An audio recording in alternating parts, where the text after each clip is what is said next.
बिस्मिल्लाहिर्रहमानिर्रहीम। अस्सलाम वालेकुम नाज़रीन, आप यूट्यूब चैनल देख रहे हैं। मैं इमरान खान हूँ। सबसे पहले तो मैं आपको बताऊँ कि अडियाला जेल के बाहर मैंने पिछले वीलॉग में कहा था कि कारकुन पहुँचेंगे बड़ी तादाद में पाकिस्तान तहरीके इंसाफ के, और उसकी वजह ये थी कि पिछली मरतबा इमरान खान साहब की जो बहनें हैं और उनके साथ टॉर्चर किया गया, उनके साथ ज़्यादती की गई, वहाँ पर उनको घसीटा गया, सड़कों पर उनको मारा गया, और उस पर वो हसन न्याजी का एक ख़त भी मैंने आपको पिछले वीलॉग में पढ़ के सुनाया था।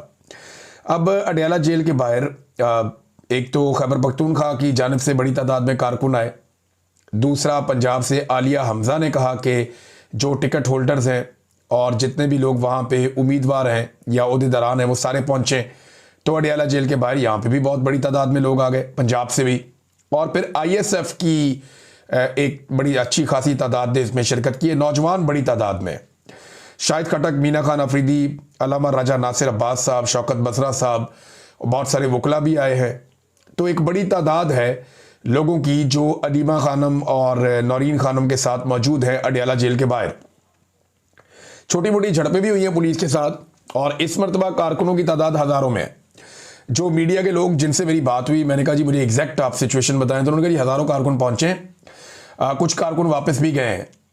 जब रात हुई है तो कुछ कारकुन वापस चले गए हैं सारा दिन इंतज़ार करके, और वो ये इंतज़ार कर रहे थे कि इमरान खान साहब की बहनों की मुलाकात करवाई जाएगी इमरान खान साहब से, तो अंदर से कोई पैगाम बाहर आएगा, लेकिन मुलाकात फिर नहीं करवाई गई। और इस वक्त जब मैंने आखिरी टेलीफोन कॉल किया तो 400 के करीब लोग अलीमा खानम के साथ और इमरान खान की दीगर बहनों के साथ वो अडियाला जेल के बाहर बैठे हैं। इन्होंने जब बढ़ने की कोशिश की अडियाला जेल की जानिब, तो फिर पुलिस की भी बहुत बड़ी नफरी थी, सैकड़ों की तादाद में पुलिस वाले भी इकट्ठे किए हुए थे। तो सारा दिन पुलिस जो है वो लड़ाई झगड़ा कर नहीं पाई। उसकी एक बड़ी वजह यह थी कि कारकुनों की तादाद बहुत बड़ी थी, और दूसरा इस वक्त रियासती इदारे नहीं चाहते, क्योंकि मौजूदा रजीम नहीं चाहता कि कोई नई बड़ी लड़ाई हो जाए। लेकिन इमरान खान साहब से मुलाकात भी वो नहीं करवा पा रहे, बल्कि एक गैर मुल्की सफ़ीर को मुबैना तौर पर इन्होंने ये भी कहा कि जी बाद में हम कंपनसेट कर देंगे, थोड़ा टाइम हमें दे दें। तो एक आधा महीना मांगा गया था, लेकिन देखें मुलाकातें तो करवानी पड़ेंगी। जब आसिम मुनीर साहब महसूस करेंगे कि अब उन्हें कोई ख़तरा नहीं है, तो फिर वो इमरान खान साहब की मुलाकातें दोबारा खोल देंगे। ताकत तो बहुत हासिल कर ली आसिम मुनीर साहब ने मौजूदा निज़ाम के अंदर, ताहयात इस्तिस्ना है, ताहयात मुरात है, ये सारी चीज़ें हैं। बहरहाल झड़पें हुई, उनमें हंगू के MNA यूसुफ खान साहब वो नज़र आए, बाकायदा वो ज़ख्मी हो गए। कुछ पाकिस्तान तहरीके इंसाफ के कारकुनान जो हैं वो ज़ख्मी हुए, कुछ जगह पे जो है वो कारकुनान ने मुज़ाहमत भी की। पुलिस की जो एंटी रॉयट फोर्स है वो बहुत बड़ी तादाद में वहाँ पे पंजाब हुकूमत ने खड़ी की हुई है अडियाला जेल के बाहर। ऐसा हमने कभी नहीं देखा। नवाज शरीफ साहब की जब मुलाकात होती थी तो बाकायदा PMLN के लोग जाते थे, उनकी गाड़ियाँ जाती थी और बाकायदा पार्किंग में गाड़ियाँ लगती थी, पुलिस वाले उनको जो है वो सलाम करते थे, और ये लोग लिस्टों के मुताबिक अंदर बार बार मुलाकातों के लिए जाते थे। मीडिया के लोग जाते थे, उनके लिए अलग एक पूरा पार्किंग का इंतज़ाम बनाया हुआ था, बाहर जो है वो कैंप लगा हुआ था, खाने पीने का प्रॉपर इंतज़ाम होता था, बहुत फैसिलिटेट किया जाता था इमरान खान साहब के दौरे हुकूमत में। जब उस्मान बुज़दार वज़ीर आला था पंजाब का, ये उस्मान बुज़दार से आप पूछ सकते हैं कि किस किस्म के इंतज़ाम थे। उस वक्त एक ब्यूरोक्रेट जो होम सेक्रेटरी था पंजाब का, वो तो बहुत फैसिलिटेट करता था, बाकायदा वो अहकामात लेता था। पंजाब हुकूमत के मुलाजिम होने के बावजूद वो PMLN से अहकामात लेता था।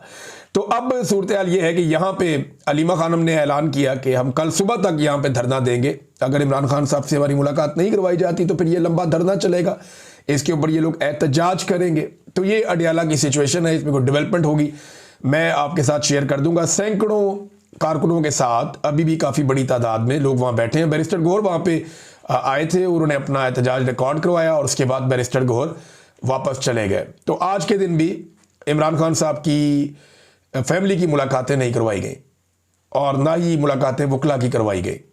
तो कैद तन्हाई जो है इमरान खान साहब की, अब जब मैं ये वीलॉग रिकॉर्ड कर रहा हूँ तो अब तक जारी है। DG ISPR ने सहाफ़ियों से मुलाकात की, आजकल काफ़ी एक्टिव हैं। थोड़े दिन पहले ये मुख्तलिफ तालीमी इदारों में भी जा रहे थे, मदरसे के अंदर भी नज़र आए कि वहाँ पे इन्होंने बड़ी गर्मजोशी के साथ इनका इस्तकबाल भी किया गया। DG ISPR का इनके माथों के बोसे भी लिए गए, और DG ISPR मदारस में भी पहुँचे। एक मदरसे के अंदर वहाँ पे कुछ बातचीत हुई, उसका अहवाल भी है। लेकिन अभी जो है वो मुलाकात की है जो सीनियर सहाफ़ी हैं, कुछ एंकर्स हैं, उनके साथ DG ISPR ने। इस मुलाकात में क्या बातचीत हुई, ये कुछ चीज़ें मैं आपके सामने रख देता हूँ।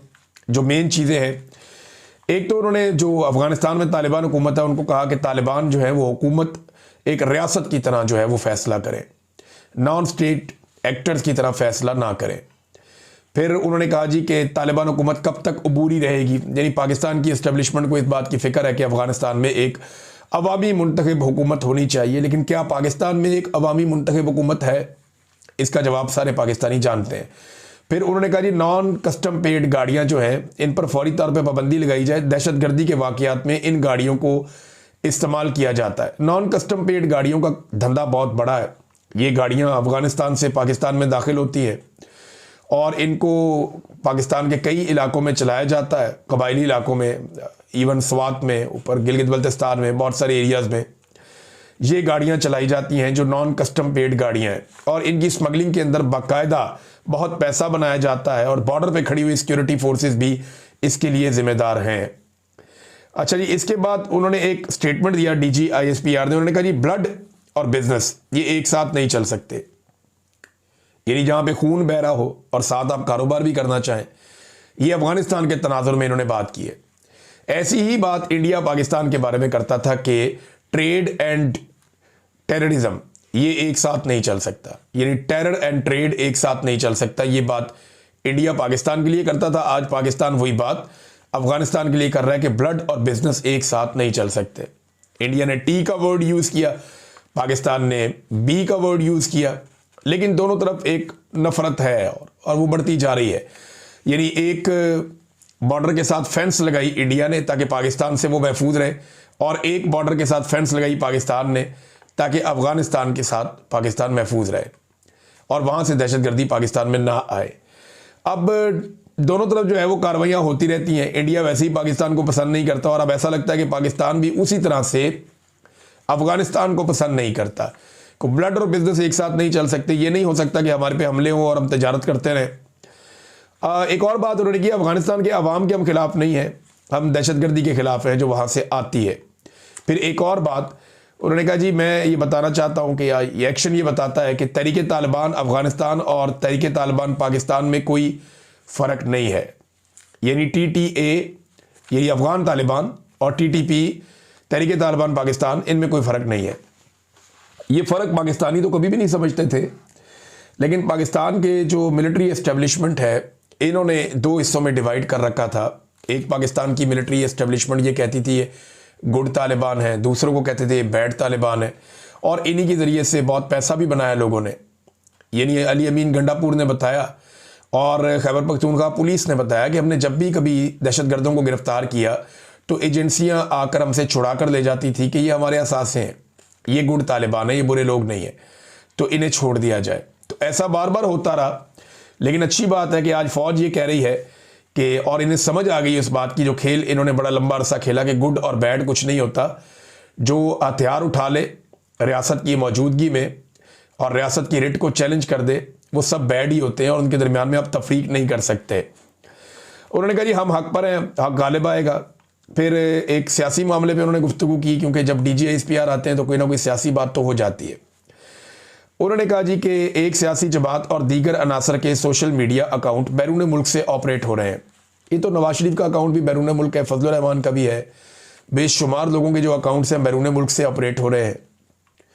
उन्होंने कहा कि ये सोशल मीडिया अकाउंट रियासत मुखालिफ मुहिम चला रहे हैं, ये DGISPR ने कहा।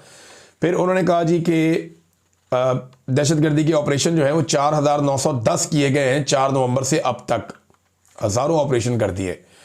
हर एक दिन के अंदर 232 ऑपरेशन एवरेज फौज कर रही है और 336 दहशतगर्दी के वाक़यात हुए हैं। तो DGISPR ने एक लंबी चौड़ी प्रेस कॉन्फ्रेंस की है। उन्होंने ये भी कहा हम रियासत है, रियासत के तौर पर रद्दमल देते हैं। एक तो कोई इदारा रियासत नहीं होता, लेकिन अगर उन्होंने रियासत पाकिस्तान की नुमाइंदगी करते हुए ये बात की है फिर तो ठीक है, लेकिन रियासत जो है वो किसी इदारे का नाम नहीं है। इसके लिए आपको आइन को तब्दील करना पड़ेगा। DGISPR ने एक और बात कही कि ये बैरून मुल्क से अकाउंट जो है वो प्रोपेगेंडा करते हैं, रियासत मुखालिफ कोई बयानियाँ बनाते हैं। तो देखें, रियासत मुखालिफ बयानियाँ जो भी बनाएगा वो गलत है और उसकी तो सारे मजम्मत करेंगे, लेकिन इदारों की सियासत में मुदाखलत पर अगर लोग तनकीद करते हैं तो वो तो बिल्कुल दुरुस्त है। वो तो आईन भी इसकी इजाज़त नहीं देता। इसके अंदर ना डिफरेंशिएट करना बड़ा मुश्किल हो जाता है। ये एक स्वीपिंग स्टेटमेंट देके सबको रगड़ देते हैं।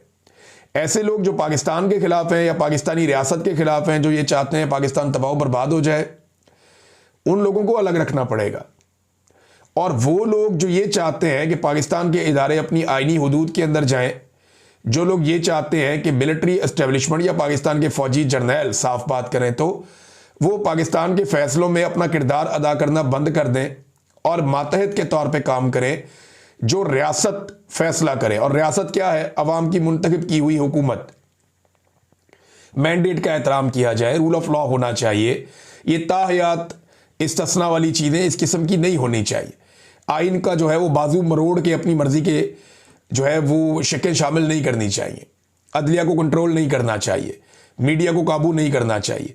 तो जो लोग इसके लिए आवाज़ उठाते हैं उन लोगों का तो पाकिस्तान को शुक्रिया अदा करना चाहिए कि उन्होंने पाकिस्तान में इंसाफ के लिए, पाकिस्तान में अवामी हुकूक के लिए आवाज़ उठाई है। पाकिस्तान के अंदर बैठ के ये मुश्किल हो जाता है, पाकिस्तान के बाहर से जो लोग उठाते हैं उन सबको सल्यूट करना चाहिए। DGISPR जो तलबा को मिलने गए वहाँ पे एक मदरसे में, यूनिवर्सिटीज़ में तो जा रहे हैं, कॉलेजेस में जा रहे हैं, और उन्होंने ये भी कहा कि रोज़ाना की बुनियाद के ऊपर ये दौरे हमारे एंगेजमेंट जो तलबा के साथ है वो जारी है। अब मैं सिर्फ एक बात पूछना चाहता हूँ कि यही DGISPR और इनके साथ दीगर बहुत सारे और साथी हैं, ये मीडिया को ये कहते थे इमरान खान साहब की हुकूमत गिराते हुए कि हम 93% मकबूल है। इमरान खान सिर्फ 7% है, 93% हम मकबूल हैं। और अगर ये 93% मकबूल है या इनका बयानिया इतना मजबूत है तो आज एक एक यूनिवर्सिटी, एक एक कॉलेज में, मदरासिस में जाके वहाँ तलबा के साथ घंटों गुजारने की क्या ज़रूरत है? इसका मतलब ये है कि उस वक्त जो आपके पास इंफॉर्मेशन थी या तो वो